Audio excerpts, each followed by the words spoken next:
Esse é o último sermão dessa primeira série de Gênesis, o começo de tudo. Virão mais pela frente, porque até o final do ano, até antes dos domingos do Advento, nós teremos o final do livro de Gênesis pregado, exposto aqui, se Deus quiser e nos permitir. Nós sabemos que Noé era um agricultor, e aqui vai o finalzinho da história de Noé. O dilúvio já aconteceu, aquela desgraça toda já passou, muita lama ficou para trás. Ele era um agricultor e foi o primeiro que nós temos o registro escrito de ter cultivado uma vinha e produzido seu próprio vinho. A vinha, ou seja, a cultura da uva, e depois produzido seu próprio vinho. O problema não foi ter plantado uva e feito vinho, o problema foi ter bebido vinho demais. E a gente leu aqui que houve um problema por causa disso. Ele ficou embriagado, ficou nu, e acontece com o seu filho mais novo, que era Cã. Eram 3 filhos, Sem, Cã e Jafé. Seu filho, chamado Cã, entra na tenda em que ele estava, provavelmente esparramado lá por causa da sua bebedeira, o encontra e isso dá errado. Os outros 2 filhos, temerosos por faltarem o respeito ao pai, ficam de costas e levam pano, uma túnica, uma capa, levam de costas e com o rosto virado para não verem a nudez do seu pai, a vergonha em que ele estava, conseguem cobri-lo. Noé acordou no outro dia, talvez com aquela ressaca, depois do que aconteceu com ele. A Bíblia não diz, mas é possível. E ele soube o que tinha acontecido, ficou sabendo. E ele então amaldiçoa Cã, mas não diretamente Cã. E nós vamos ver por que ele não falou maldito seja Cã. Ele falou malditos sejam os filhos de Cã. E a gente vai ver por que ele fez isso. São detalhes que a Escritura deixa para nós que a gente precisa observar. Ele abençoou Sem e Jafé, dizendo que eles seriam abençoados por Deus enquanto lança os descendentes de Canaã, que seriam os cananitas. Lembram da terra de Canaã, que Israel teve que invadir depois, livro de Josué? Pois são os descendentes desse sujeito, Cã. Algum tempo depois do dilúvio, a Bíblia registra que o ser humano tinha voltado a pecar, e com uma intensidade muito grande, novamente. Pecados talvez, vou botar isso entre aspas, mas pecados talvez mais refinados. Enquanto lá no Gênesis, no comecinho da Bíblia, nós vimos o pecado do rompante. Vou comer essa fruta, né? Vai lá e come. Enquanto um irmão resolve matar o outro, a gente não sabe como, mas talvez tenha dado uma paulada, uma facada, não sei. Rompantes de pecado. Mas agora não. Depois do dilúvio, o ser humano já está arquitetando os seus pecados. Nós temos mais essa cara, porque estamos depois do dilúvio. Nós arquitetamos o pecado. A nossa raça tem por hábito ter prazer no pecado. É uma raça hedonista por sua natureza caída. E assim nós começamos a ver uma descrição já diferente do comportamento humano. A avidez por poder começa a aparecer. Vamos construir coisas retumbantes, coisas grandes, coisas portentosas. Isso vai mostrar quem nós somos os tais. Aí assim a raça humana começa a ir por esse caminho. Eles queriam reconhecimento, não queriam mais o anonimato, eles queriam reconhecimento. E Deus não gostou disso. Pela forma como o ser humano fez, agiu, Deus não gostou disso.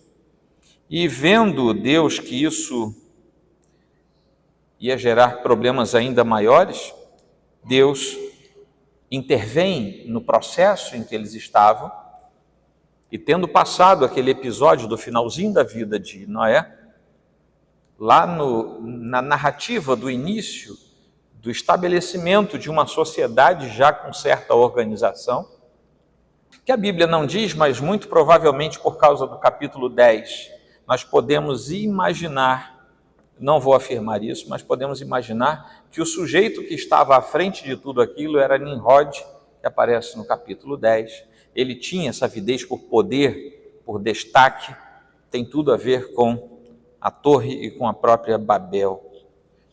Então Deus confunde tudo e depois o nome, a torre, não progride, mas é possível que tenha restado ali o início de uma cidadela fortificada que gerações depois de Babel vira Babilônia, que continua sendo o nome que a gente dá hoje para tudo aquilo que afronta a santidade de Deus. Vivemos numa Babilônia, a gente não fala isso? O que quer dizer isso? Vocês imaginem que milênios atrás já havia um lugar que era tão distante da santidade de Deus que se tornou o nome que nós usamos para aplicar contra a profanação de tudo aquilo que é naturalmente bom da parte de Deus. Esses dois episódios que nós lemos aqui, o finalzinho da vida de Noé e esse episódio da Torre de Babel, nos mostram uma coisa muito ruim para nós engolirmos, mas que é verdade. A raça humana não encontra meio de redenção a não ser em Deus, porque as tentativas de autorredenção começam também a aparecer ao longo da Escritura.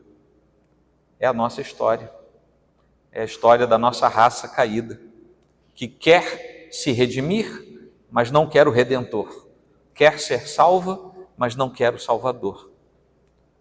E assim estamos nós aqui até hoje. O autor sagrado, Moisés, segundo a nossa perspectiva mais conservadora, mais ortodoxa, eu estou por aí. Então Moisés, o autor desses 5 primeiros livros, Gênesis, portanto, entre eles, intencionalmente no seu ato de escrita aproxima Noé de Adão. Ele aproxima essas duas personagens históricas do início da nossa raça, porque um está na criação, o outro está na recriação. E por aí nós vamos ver aproximações que nós vamos ter um pouquinho mais adiante.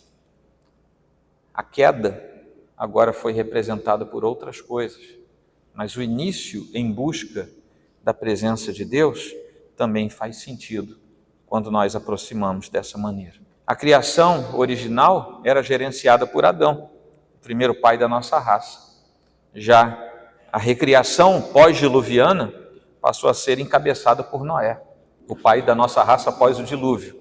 Adão era o pai dele, no sentido da nossa espécie, da nossa raça, mas Noé passa a ser o representante a partir dali, embora não representante federal, que isso é papel de Adão.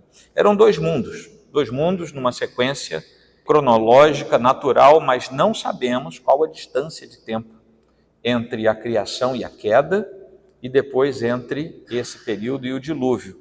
Nós temos indicações genealógicas, mas a Bíblia não afirma que aquele ali é o tempo exato. Ambos surgem por causa do poder de Deus, que os estabelece, ambos refletem a imagem de Deus por causa da criação. Ambos esses mundos surgem no meio do caos e da água. Olha que coisa interessante, havia caos e havia água quando Deus cria tudo, lá em Gênesis 1, e havia caos e havia água quando o dilúvio termina. E Deus também permite uma refação de todas as coisas.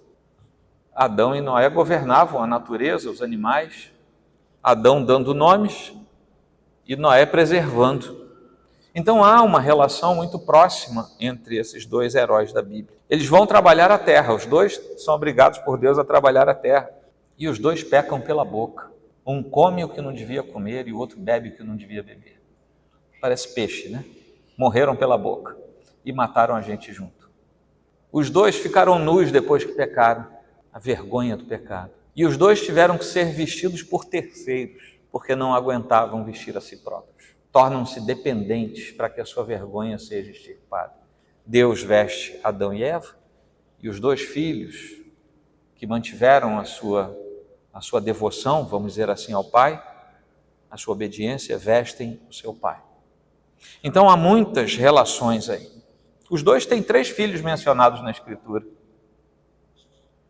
É possível que tenham tido vários outros, mas a Escritura só menciona 3 para cada um. Existe esperança e maldição em ambos os casos. Tem um dos 3 filhos que se torna a antítese da santidade, Caim e Cã.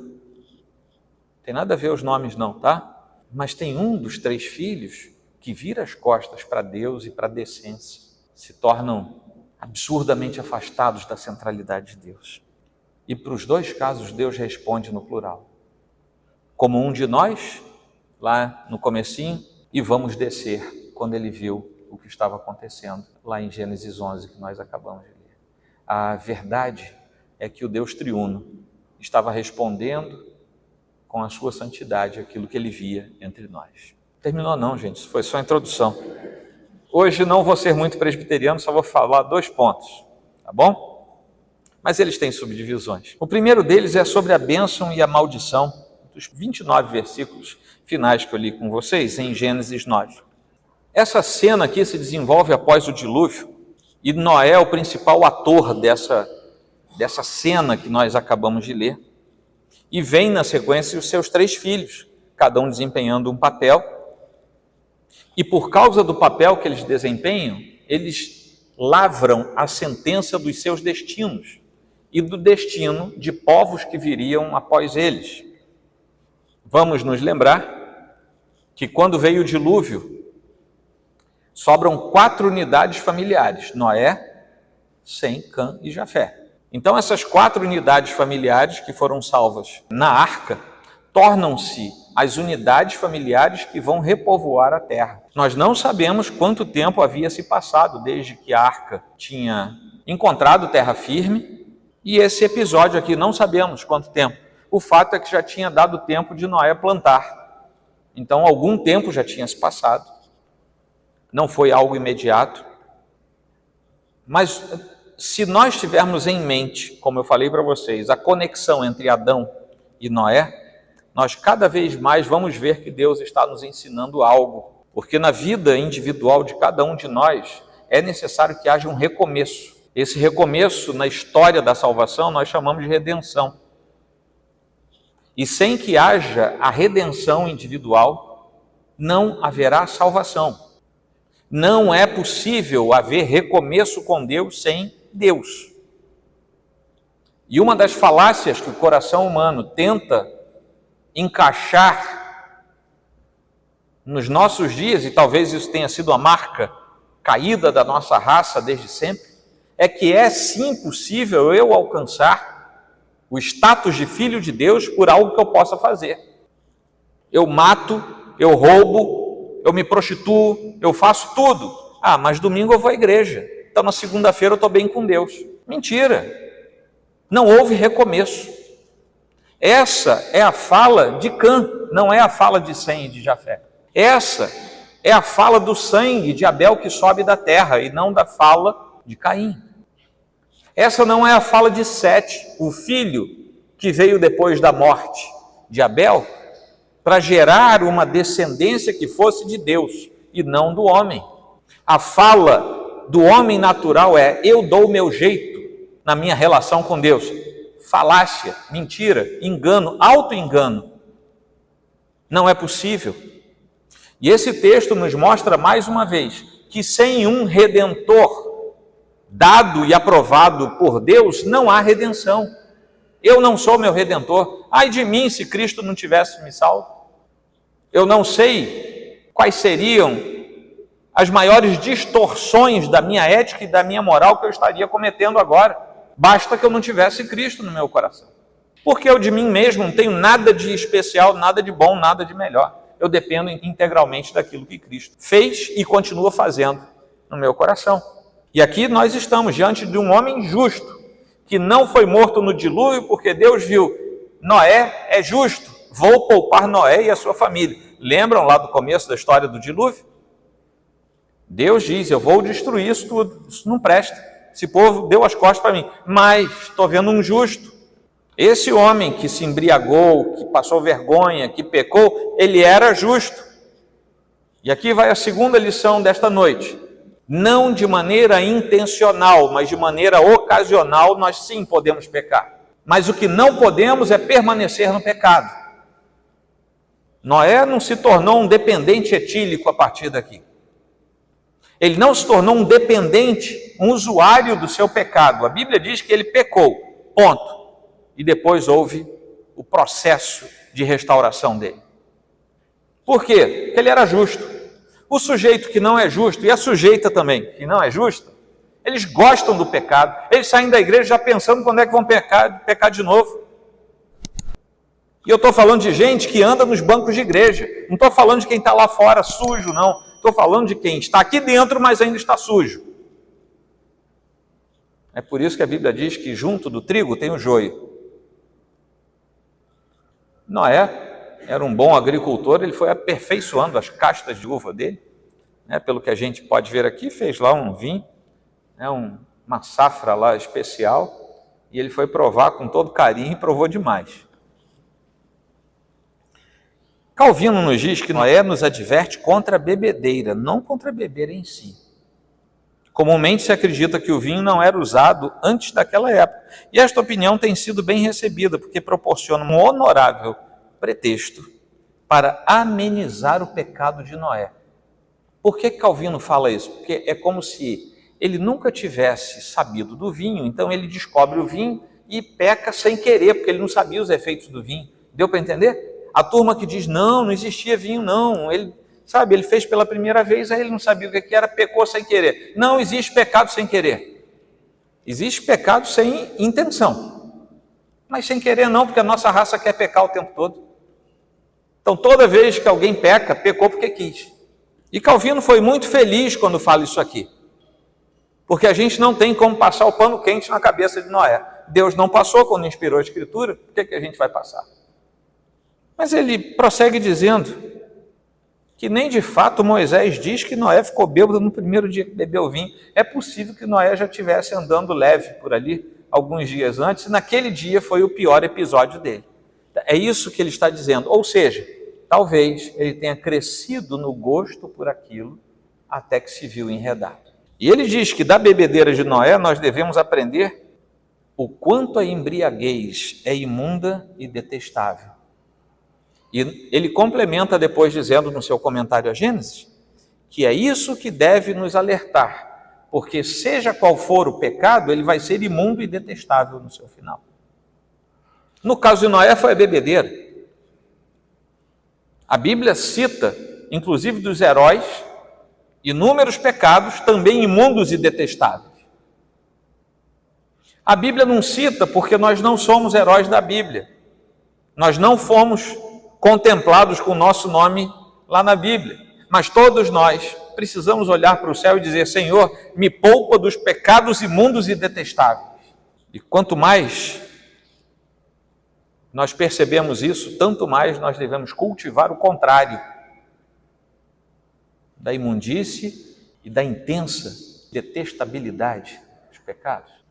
Nós devemos cultivar a sobriedade em relação a todo e qualquer pecado. Ser sóbrio quer dizer não afundar no pecado. Ser sóbrio quer dizer, se o pecado está aqui, corre para lá.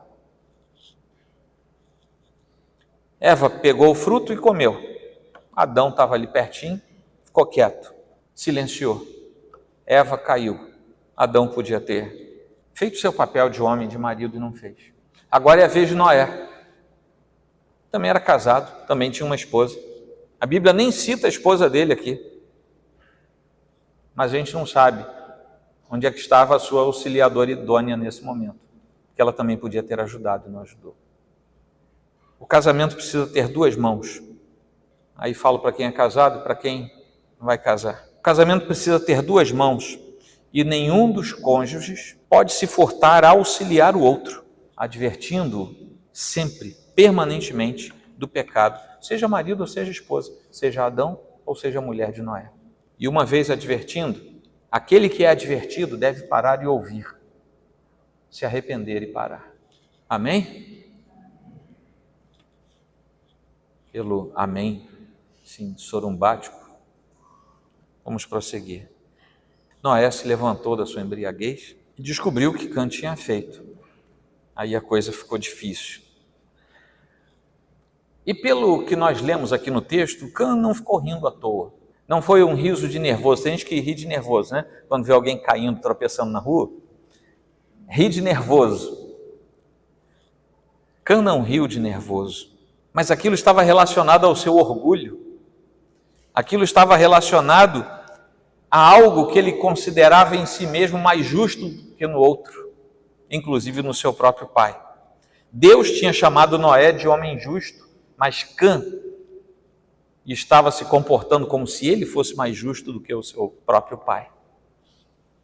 Embora a narrativa do texto, quando nós vamos procurar isso aqui nos textos antigos, na língua original, nós vamos ver que isso aqui tem um ar muito pesado.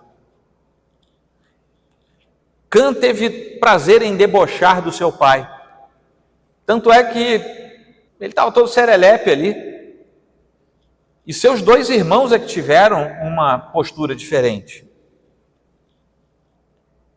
Nós precisamos nos lembrar do pecado original quando nós lermos essa passagem aqui novamente, retomando a ideia profunda da depravação do coração humano, porque só isso justifica algo como o que nós acabamos de ler. Meus irmãos, nós estamos no século 21, numa metrópole, talvez daqui a uns 20, 30 anos seja uma megalópole isso aqui. Nós ficamos abismados com o que nós vemos. Nós estamos lendo nesse texto coisa tão terrível quanto o que nós vemos hoje. E eu estou falando de milênios atrás, pelo menos 5.000 anos atrás. Porque a partir daí nós não temos como fazer conta na Bíblia. Estamos falando de 5 milênios em que gente já fazia coisa que hoje ainda não está em todo canto. A depravação profunda do coração humano que prefere o pecado e a ofensa ao invés da santidade de Deus. E é possível que os atos de Cã tenham ido muito além de ver Noé, o seu pai, nu. Principalmente porque nós vemos as consequências da maldição que foi proferida por Noé. Também pela profunda depravação dos descendentes de Cã. Vocês lembram por que Deus disse, lá atrás, vocês vão invadir Canaã e vão matar todo mundo? Vocês lembram por quê? Depois, entre isso e a entrada em Canaã, Deus disse, vocês vão ter que entrar em Canaã, porque a medida dos seus pecados já entornou.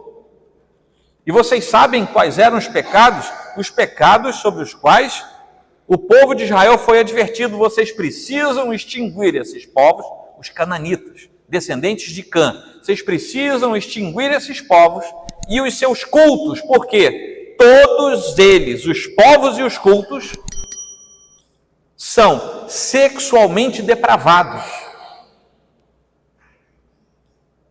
A abominação que subia de Canaã e que irritava Deus profundamente é que ali só tinha prostituição e toda forma de deformação de ordem sexual. Os cultos eram cultos depravados. Sacerdotes e sacerdotisas em Canaã eram prostitutos cultuais.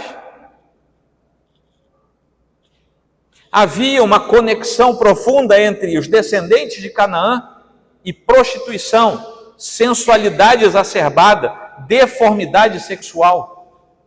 É por isso que eu digo, alguma coisa estava já errada no coração, na mente e na cabeça de Cã. Mas vamos ficar no texto literal, naquilo que nós lemos. Mas essa é uma verdade bíblica. Sem e Jafé não tinham apagado do seu coração a reverência e o respeito pelo seu pai. Cã já tinha apagado. E assim como a maior parte do mundo daquele tempo, desde que Noé começou a pregar e dizer, gente, vem uma chuva e eu estou construindo esse barco, onde nunca choveu, mas eu estou construindo isso porque vem uma chuva e Deus disse que vem chuva. E assim como a maior parte das pessoas desde aquele tempo considerava Noé um tolo, um sujeito desvairado, condenava aquele homem como uma espécie de herege da cultura daquele tempo, desprezava aquele homem como quem não tinha tino nem cabeça. Seu filho agora também entra nesse rol e debocha dele como um tolo e o condena como um pecador. Nós não sabemos se no outro dia foram Sem e Jafé que contaram, pai, a gente precisa te contar um negócio. Aconteceu isso assim, assim ontem. Não sabemos, a Bíblia não diz. Mas o fato é que Noé amaldiçoou os descendentes de Cã. E vocês devem ter notado aqui que ele não amaldiçoou Cã, mas ele diz: maldito seja Canaã. Por que ele fez isso? Capítulo 9, versículo 1. Foi antes desse episódio. Deus abençoou Noé e... Alguém já abriu aí? Quem? Deus abençoou Noé e seus filhos. Noé agora fala: eu preciso amaldiçoar esse infeliz. Mas eu não posso amaldiçoar porque Deus abençoou. Mas ele pensa: Deus abençoou só Cã, mas eu posso amaldiçoar a geração dele. E foi isso que ele fez, por isso é que ele fala: maldito seja Canaã, seja servo dos servos para os seus irmãos. E aqui nós vemos que alguns povos vêm depois disso: o Egito, a Filistia, a Síria, Babilônia. Esses povos todos vêm da descendência direta de Cã e se tornam grandes inimigos na história do povo de Israel. Sem e Jafé são abençoados por causa do Deus que era o Deus deles.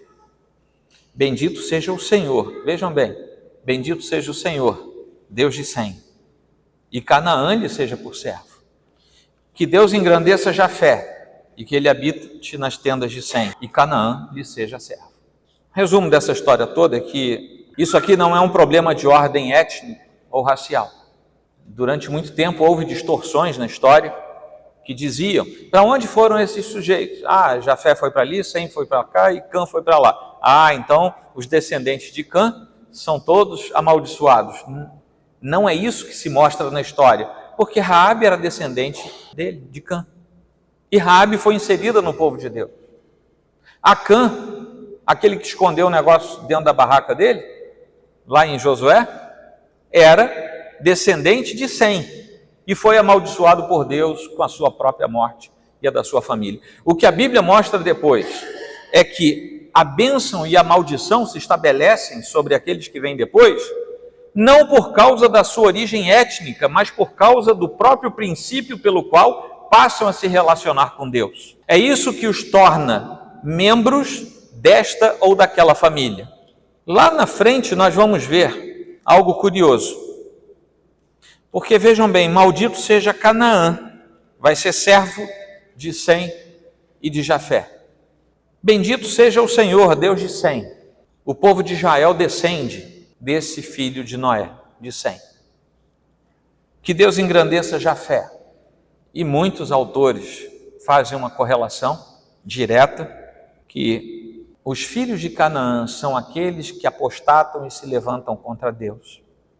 Os filhos de Sem são a igreja do Antigo Testamento, por causa da sua própria origem. E os filhos de Jafé são todos os gentios que vão viver na tenda de Sem. Eles vão se juntar e vão viver em paz. A igreja do Novo e a igreja do Antigo Testamento. E de fora continuam os filhos da apostasia.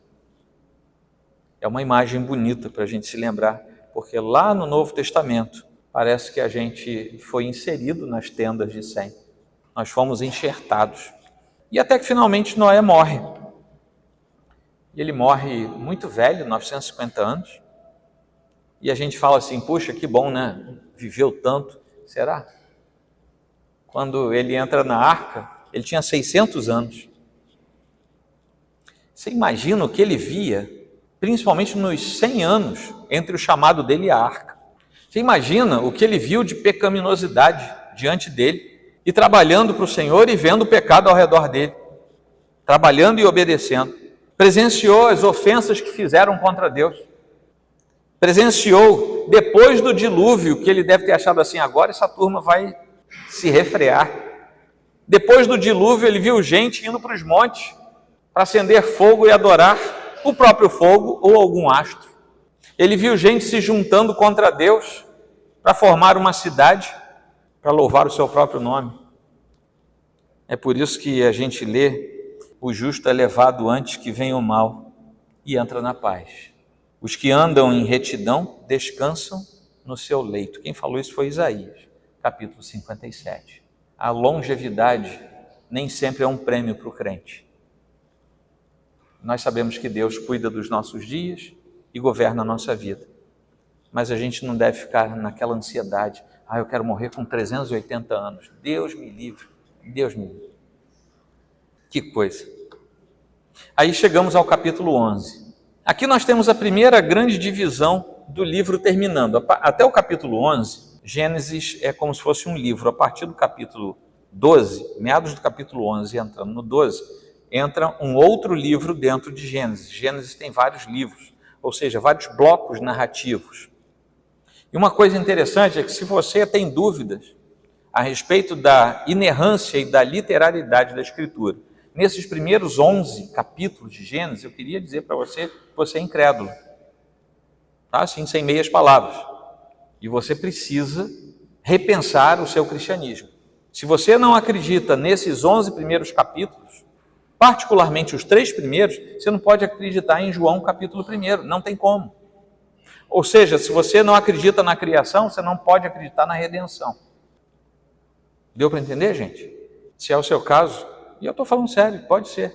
Se é o seu caso, procure a mim ou a um dos presbíteros no final desse culto. E nós vamos ajudar você com a graça de Deus. Mas aqui estamos nós. Os 3 filhos de Noé se espalharam.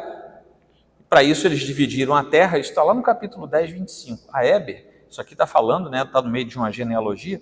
A Éber nasceram 2 filhos. O nome de um foi Peleg, porque em seus dias se repartiu a terra. Ou seja, houve um dado momento em que os filhos, os descendentes de Noé, parece que começaram a crescer e eles resolveram. Lembram de Abraão e de Ló? A gente precisa se dividir, porque, sabe, está se tornando difícil. E os 3 filhos dele, ou seja, as suas gerações, as suas descendências, dividiram a terra. Eu vou para cá, você vai para lá e eu vou para lá. Tá bom? Tá. Então eles se dividiram. Foram embora. Foram cuidar, cada um da sua geração, dos seus filhos. E aqui se encerra a narrativa que nós temos no livro de Gênesis, da criação, conforme Deus quis que nós soubéssemos. Da fundamentação primitiva do ser humano. Está aqui, nesses 11 primeiros capítulos. Agora, tudo aqui começa com a desobediência e a busca pelo poder do ser humano. É assim que acontecem aqui as coisas agora. Deus tinha dado uma ordem muito clara desde sempre. Deu essa ordem na criação e deu essa ordem na recriação, para que o ser humano fosse fecundo, para que ele se espalhasse pela terra, para que tivesse muitos filhos, para que povoasse a terra. Isso Deus manda lá no comecinho de Gênesis e Deus manda aqui também depois do dilúvio. Mas o desejo humano era o contrário. Como sempre, o desejo humano é o contrário. Enquanto Deus mandava povoar a terra, a liderança humana mandava que os homens se juntassem num só lugar. Enquanto Deus dizia, vão, encham a terra, a liderança humana, talvez Nimrod, como eu falei para vocês, dizia, não, gente, vamos parar aqui, vamos construir uma cidade. Para quê? No versículo 4 do capítulo 11, ele diz para quê. Deus tinha falado, vão embora, espalhem-se, povoem a terra. Ele diz aqui que eles iam construir uma cidade, uma torre, cujo topo tocasse os céus. Para quê? Para tornarmos célebre o nosso nome e para que não sejamos espalhados por toda a terra. É literal. Vamos fazer o contrário do que Deus mandou. Esse é o sentido do coração humano. E assim fica evidenciado cada vez mais a distância entre a vontade de Deus e a vontade do homem. E isso vem até os nossos dias. Esse pedacinho que nós lemos, até o versículo 9, ele tem 2 trechos. Até o versículo 4 é o homem falando. Do versículo 5 até o 9 é Deus falando. Não tem um diálogo. Tem 2 monólogos. Um monólogo do homem, do ser humano, e depois um monólogo de Deus. Nós temos a palavra do homem em oposição à palavra de Deus, como nós vimos. E, gente, vamos arrazoar o seguinte. Construir uma torre, um muro, em si, talvez não fossem pecados, não. Talvez não fosse pecaminoso. O problema é o que estava no coração daqueles homens. Sabe por quê? Porque aqui no capítulo 10 já mostra gente que parece que não era contra Deus, que tinha saído dali, não aguentava a pecaminosidade que já estava acontecendo ali, foi embora e inaugurou, construiu a cidade de Nínive, que depois se torna uma cidade que abomina também o nome do nosso Deus. Essa pessoa aqui do capítulo 10 não foi recriminada por ter construído Nínive. Então parece que o problema não era construir alguma coisa. O problema era o que estava no coração. E eles foram construir um zigurate. Tá? Essa torre aqui é um zigurate, que era uma base geralmente quadrada, muito larga. Aquilo ali era uma base muito larga, ia subindo. Eles faziam uma espécie de montanha artificial com degraus para que possibilitasse a subida. Lá em cima eles faziam um altar, e geralmente esse altar era para alguma divindade da própria natureza, sol, lua, um animal, alguma coisa assim, mas nesse tempo é provável que fossem os astros. Então o que eles estavam construindo aqui não era apenas uma desobediência a Deus que tinha dito, vamos se espalhar, mas eles tinham no coração que eles queriam ser portentosos, eles queriam ter o nome deles lembrado. Não bastasse isso, eles estavam mandando um recado para Deus, nós vamos construir uma torre, um zigurate, é uma torre de culto. Nós vamos construir isso e lá em cima nós vamos adorar o Deus que nós queremos adorar. Era para isso que eles estavam reunidos lá. Esse tipo de construção chegou a ser comum, nós temos vários achados arqueológicos. Na Mesopotâmia pré-histórica nós temos muitas bases de zigurate até hoje. Isso depois é mencionado no Antigo Testamento. E lá em cima teria um altar. Desobediência gera um culto estranho. A desobediência não para na desobediência. A desobediência tem a ver com oposição. E o coração constrói altares. O coração de quem desobedece a Deus sistematicamente, de quem está envolvido sistematicamente em pecaminosidade, tem um zigurate, tem um Deus estranho nesse coração. Agora, fazendo menção aí aos irmãos da ala mais pentecostal, quando a trombeta tocar, essa galera que tem um Deus estranho no coração, meus irmãos, não vai subir não. Deus não reparte o coração com outro Deus. Ou é ele, ou é o outro Deus. Se for Deus, no dia da trombeta, vai ficar com Deus. Se não for Deus, no dia da trombeta, vai ficar junto com um cramulhão em outro lugar. Meus irmãos, isso é sério. É tão sério como era séria a pregação de Noé. Vocês nunca viram água, vocês nunca viram chuva, mas vai chover. Nós nunca ouvimos a trombeta tocar nas nuvens, mas vai tocar nas nuvens. Quem não deu trela à pregação de Noé morreu afogado. Quem não dá trela à pregação da igreja de Cristo vai morrer pela eternidade. E esteja sentado no banco da igreja todo domingo ou não. Porque não é o fato de estar na igreja que insere ninguém na igreja de Cristo. A igreja local está contida na igreja de Cristo, mas nem toda a igreja local faz parte da igreja de Cristo. Lá estavam eles, curtindo a desobediência, e assim é o mundo. Assim é o mundo ao nosso redor, uma vez que negligencia as coisas do céu, busca o reconhecimento e a imortalidade nas coisas da terra. Como se fosse possível alcançar isso de forma permanente, porque as coisas da terra também são fugazes. As coisas da terra também passam, são mortais, passageiras. Em pouco tempo acabam. As pessoas vendem a sua alma por coisa que não dura, por coisa que acaba. As pessoas vendem a sua alma por um pouco de dinheiro, por um pouco de fama, por um pouco de prazer. Literalmente vendem a sua alma. Igualzinho que no tempo de Noé e no tempo da Torre de Babel. Igualzinho.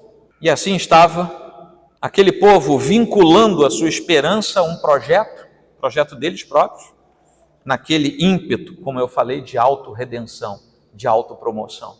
Aí os olhos do mundo, que se enganam a si próprios, também passam a enganar a percepção da verdade de Deus. Os olhos do mundo não apenas cegam o indivíduo, como promovem a cegueira dos outros indivíduos. Se vocês olharem algumas coisas que se falam nos nossos dias, você fala assim, caramba, o sujeito não parou para pensar, ele não tem que ser crente não, ele não parou para pensar. Mas a Bíblia já nos fala, que o mundo, na verdade, não passa de tolice aos olhos de Deus. E a contramão também é verdadeira. Nós falamos a verdade de Deus e nós somos considerados tolos para o mundo. Mas aí chega a hora em que Deus falou, e aqui já vamos para o final desse texto. A fala de Deus põe fim aos planos dos homens, aqueles planos pecaminosos têm fim. Um dia Deus põe fim aos planos pecaminosos, seja nesta vida, seja na vida futura. Um dia, os planos pecaminosos de todo ser humano terão fim, e terão fim pelo próprio Deus. Deus desceu para ver, isso aqui é uma fina ironia, como foi a fina ironia de Moisés, quando ele escreve, que Deus andou pelo jardim perguntando, ô Adão, cadê você? O que é que houve? Você sempre está aqui, você não está hoje, onde é que você está? Deu uma ligada para ele, não atendeu. Aí, não, Senhor, a gente está envergonhado. Aquilo ali é uma ironia da natureza do texto da literatura hebraica, como foi ironia agora. Quando Deus desce para ver o que estava acontecendo, vocês podem prestar atenção que Deus já sabia o que estava acontecendo. E ele desce para refrear algo que ele já sabia. Em nenhum momento os atributos perfeitos de Deus são diminuídos no texto aqui pelo autor sagrado. O pecado havia alcançado novamente proporções monumentais, só que Deus tinha prometido que não ia mais acabar com a terra e com a natureza por meio de água. Vocês lembram, depois do dilúvio, Deus coloca lá o sinal da sua aliança e diz, eu não vou mais acabar. E Deus não mente, ele não falha na sua promessa. Se fosse eu acho que eu dava um jeito, de omitir alguma parte da minha promessa anterior e fazer outro dilúvio. Mas Deus é perfeito, ele não é o Joel. Mas a confusão das línguas foi quase tão estrondosa na dispersão humana quanto tinha sido o dilúvio. O ser humano simplesmente não entendia. O texto sequer diz que as línguas se multiplicaram. O texto diz que a pessoa falava e o outro não entendia. Que é um movimento oposto àquilo que aconteceu no dia de Pentecostes. Que a pessoa falava uma língua que não era dela, mas o outro entendia. Agora não. Talvez estivessem até falando a mesma língua. O que Deus fez foi gerar confusão. Ele deu uma confusão tão grande que as pessoas não se entenderam mais.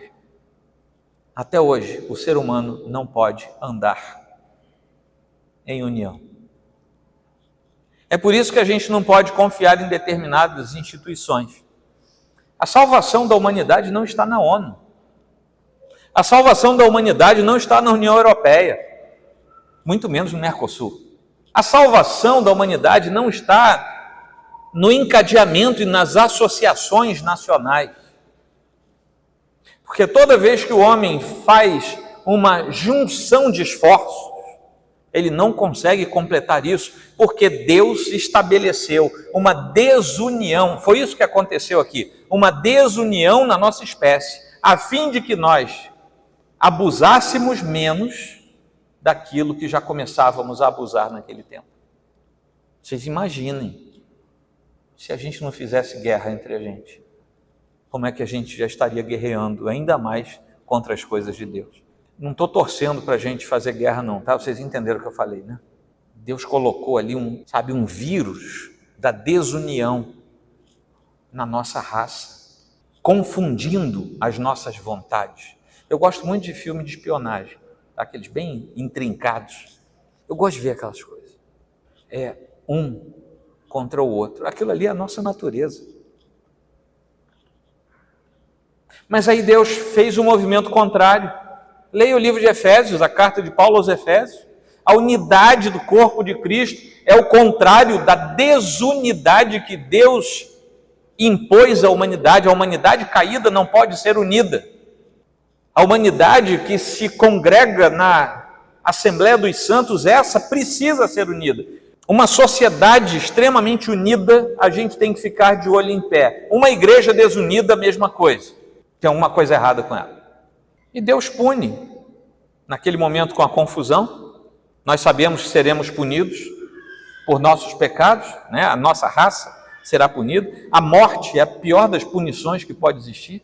E o mundo até hoje sofre essa maldição da confusão. Não vou te invadir não, hein? No dia seguinte, o exército russo estava dentro da Ucrânia. Vamos fazer um acordo de paz? Vamos. Meses depois, Hitler está entrando lá na terra de Stalin. É confusão. A gente só tem confusão. E essa confusão, além da pecaminosidade do coração de Deus, é uma maldição que Deus colocou sobre nós desde isso aqui. Nós não podemos andar unidos demais na nossa natureza pecadora, porque a gente faz coisa que não deve. É por isso que ele trava a unidade entre os seres humanos. E é por isso que ele ressalta a unidade dentro do corpo de Cristo. Porque aqui nós fomos redimidos.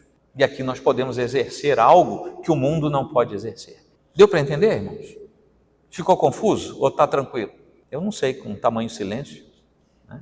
Presbiteriano de vez em quando fala assim, amém. Obrigado, gente. Assim, pela espontaneidade de vocês. O mesmo Deus que desceu para ver a confusão e dispersou aquela raça soberba lá em Babel, que queria glória para si mesmo, tempos e tempos depois, desceu de novo, mas agora na forma humana, totalmente humilde, diferente daqueles que se ensoberbeciam em Babel. Vamos ser famosos, a torre é nossa, a cidade é nossa. Ele desceu e não foi numa cidadela palaciana. Ele desceu dentro de um estábulo, dentro de uma estrebaria, totalmente humilde. Aqueles que queriam a soberba foram espalhados. Aquele que desceu na humildade de um Deus que temporariamente abre mão da sua riqueza e glória, fez de nós todos um só para a glória de Deus Pai.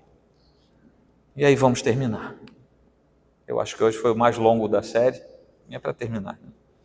Nós somos os filhos de Jafé, e estamos vivendo nas tendas de Sem. Eu gostei dessa metáfora. O apóstolo Paulo usa daquela metáfora dos ramos naturais, que aí sim tem uma implicação étnica grande, porque está falando de Israel. Ele usa a ideia da oliveira, que é, na verdade, a comunidade da aliança, é da onde vem o óleo, né? A oliveira, é dali que vem o óleo, o trabalho, o papel do Espírito Santo, que foram, numa medida muito grande, extirpados. Até que depois, e parecia que tinha morrido, até que depois alguns ramos bravos, que são gentios, foram enxertados lá naqueles ramos naturais, que estavam quebrados, machucados, pareciam que não iam dar mais em nada. Até hoje, as vinhas são plantadas por enxertio, eu não sei se você sabe. Com exceção de algumas praias, regiões praianas de Portugal e do Chile, toda a viticultura do mundo, de uvas nobres, é feita por enxertio. Você pega uma uva de má qualidade e planta. Ela não morre, ela não pega praga no chão. Você vai lá, faz aquele Vzinho, vem com um talinho da uva boa, faz a cânulazinha, encaixa, amarra. O fruto vai ser da uva boa, mas a raiz era de uma uva que era de má qualidade, mas que hospedou a boa uva. Todas, no mundo inteiro são assim. Nós somos assim. Nós fomos enxertados, porque senão a gente não tinha vida. Cristo nos enxertou pelo que Ele fez na cruz. E é por isso que a gente tem vida. E a história mostra que tanto faz se é descendente de Sem, de Cã ou de Jafé. Porque embora tenha havido a palavra de Noé, a palavra de Cristo sobrepõe a fala de Noé. E tanto faz ser um eunuco etíope no meio do deserto, vai ser salvo, descendente de Cã. Ou um dos apóstolos, descendente de Sem. Ou Cornélio, descendente de Jafé. Nós temos amostras de descendentes dos 3 filhos de Noé sendo resgatados pela obra redentora de Cristo. É por isso que lá no Novo Testamento não tem mais mulher ou homem, judeu ou gentio, grego ou judeu, não faz mais sentido, por causa daquilo ali. Não faz mais sentido. Então nós somos os filhos de Jafé, que descobriram as tendas de Sem, e fomos morar lá com eles. Igreja e Israel. Um só povo, que vai chegar diante do Senhor. E não estou falando de etnia, estou falando de eleição. O ser humano como ele é, segunda conclusão aqui, o estado inicial da humanidade, em unidade, não podia prosseguir daquela maneira. E Babel então vem nos ensinar que neste mundo caído a humanidade não pode viver em unidade. Eu falei isso para vocês, estou insistindo, porque isso faz com que você descanse olhando o jornal amanhã de manhã. Descansa. É assim que nós vamos viver até Jesus voltar. É o ônus da pecaminosidade humana. Nós somos instáveis. Nós temos uma sociedade distante de Deus. Somos inseguros. Nós não criamos nada para a glória de Deus. Nós queremos criar os nossos zigurates a vida toda. Em todo lugar, em todo lugarejo. Essa cidade grande não, portentosa não, qualquer aglomeração humana, ali vai querer se construir um zigurate, porque ele já está no coração do homem. Terceira conclusão, é quando a gente fala da cidade de Deus. Santo Agostinho usa essa metáfora na sua obra homônima, Cidade de Deus, que, aliás, eu já falei várias vezes para você ler essa obra. Se você nunca leu, não vou dizer que você esteja em pecado não, mas você está perdendo tempo. Nessa obra, ele compara a nossa realidade com a realidade proposta por Deus. Ele pega a vida natural e mostra o contraste dessa vida natural com a vida também proposta por Deus. E ele mostra ali com toda clareza que o espírito humano está tão manchado pelo pecado, pela altivez diante de Deus, pela soberba de um ser caído que quer ser altivo mais do que o próprio Deus. Assim somos nós, essa é a nossa natureza.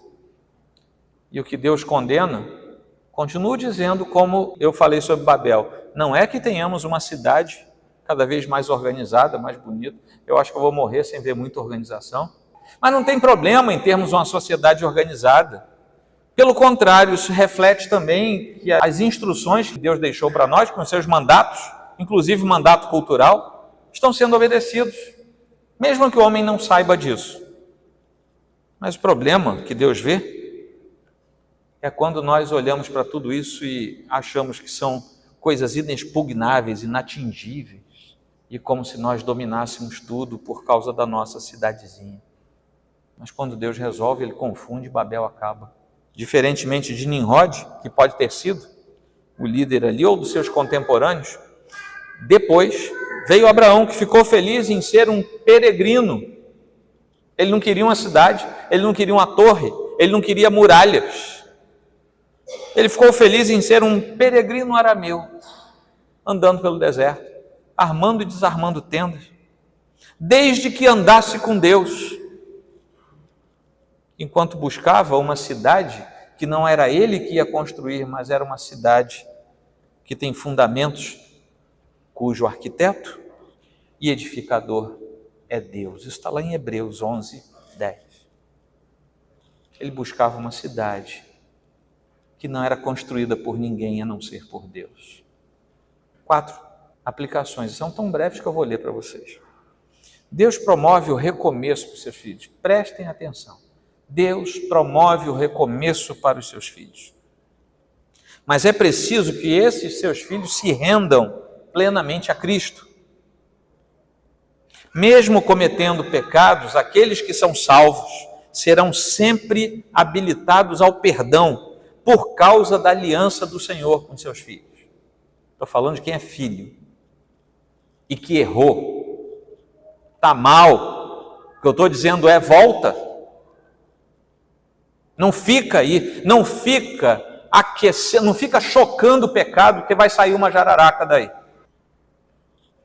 Deu para entender? Se você é filho, está em pecado, volta e resolve a sua vida com Deus, antes daquela trombeta que eu falei tocar. Segunda aplicação, o perdão de Deus continua estendido aos que se arrependem verdadeiramente e seguem Cristo Jesus. Estou falando agora para quem não é filho de Deus. mas que ouviu o que foi falado, sem nos esquecermos que muitos daqueles que sobreviveram ao dilúvio depois caíram na mazela da idolatria, da soberba e do pecado. Não basta ter ouvido a pregação de Noé e sobrevivido ao dilúvio. Tem que se manter, tem que perseverar. Não estou entrando aqui em nenhum detalhe soteriológico. Estou falando que a Bíblia diz que aquele que perseverar até o fim será salvo. Isso está escrito lá. Depois a gente pode trabalhar isso teologicamente, mas hoje eu não vou trabalhar. Está escrito lá que ele que perseverar até o fim será salvo. Apocalipse repete isso um monte de vezes. Terceira, aos que estão longe de Deus, mais uma vez, parece que a porta da arca voltou a se abrir. Aos que estão longe de Deus, há um convite que está em vigor, ele está disponível. Hoje ele está disponível. Arrepender-se e passar a viver como filhos de Deus. Porque esses que se arrependem e vivem como filhos de Deus serão poupados da ira vindoura. Os outros não. É uma pena, mas é o que a Bíblia diz. Assim como Noé e sua família foram poupados, assim como Sem e Jafé foram abençoados, aqueles que professam o nome do Senhor, passam a segui-lo, serão poupados da ira vindoura. E somente esses. Por último, Adão e Noé pecaram porque comeram e beberam o que não deviam. Foi a expressão visível do pecado deles. Só que hoje tem um monte de gente que peca e peca severamente diante de Deus porque não come nem bebe o que deveria comer e beber. Porque aquele que se fez filho de Deus em Cristo Jesus, o mesmo Jesus partiu um pão, elevou um cálice e disse: peguem e comam, peguem e bebam. E se alguém não come, não bebe, é porque está excluído da comunidade dos santos. E o seu pecado é tão abominável diante de Deus como foi o pecado de Adão e de Noé, que comeram e beberam sem ter que comer e beber. Não comer e não beber do corpo e do sangue de Cristo representa dizer que não conheceu Cristo. Diante de Cristo nós estamos, e de diante de Deus serão postos fora todos os que, tendo ouvido o chamado, não atenderam. Amém?